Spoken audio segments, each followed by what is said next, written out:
In today's video, I'm going to teach you how to install and set up the WooCommerce plugin in WordPress. If you want to turn your WordPress website into an online store, WooCommerce is one of the most popular and reliable ways to do it. In this walkthrough, I'll show you how to install the plugin using the standard upload method inside WordPress, and I'll also briefly cover the FTP method in case you need an alternative. Once the plugin is installed, we'll finish by going through the initial setup so your store is ready to move in the right direction. To begin, make sure you've already downloaded the WooCommerce plugin zip file to your computer.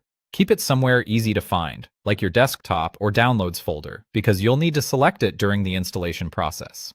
It's important to keep the file in zip format if you're uploading it through WordPress, since the system expects the plugin as a compressed file.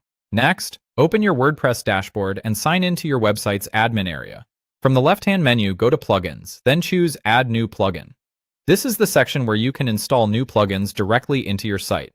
Once you're there, click the Upload Plugin button near the top of the page. This option allows you to install a plugin manually from a file on your computer. After that, select the WooCommerce zip file you downloaded earlier. Double-check that you've chosen the correct file, then click Install Now to begin the upload and installation. WordPress will take a few moments to process the file and install the plugin. When the installation is complete, click Activate WooCommerce. Activation is what actually turns the plugin on and makes its features available inside your site. If the standard upload method doesn't work for your hosting environment, there is another option. You can use FTP instead. In that case, extract the plugin zip file on your computer first, then upload the WooCommerce folder to the WP Content/Plugins directory of your WordPress installation. After the folder has been uploaded successfully, return to your WordPress dashboard. Go back to the Plugins area and activate WooCommerce from the installed plugins list. Once WooCommerce is active, the final step is to complete the initial WooCommerce setup. Follow the setup screens carefully since they help configure the basics of your store.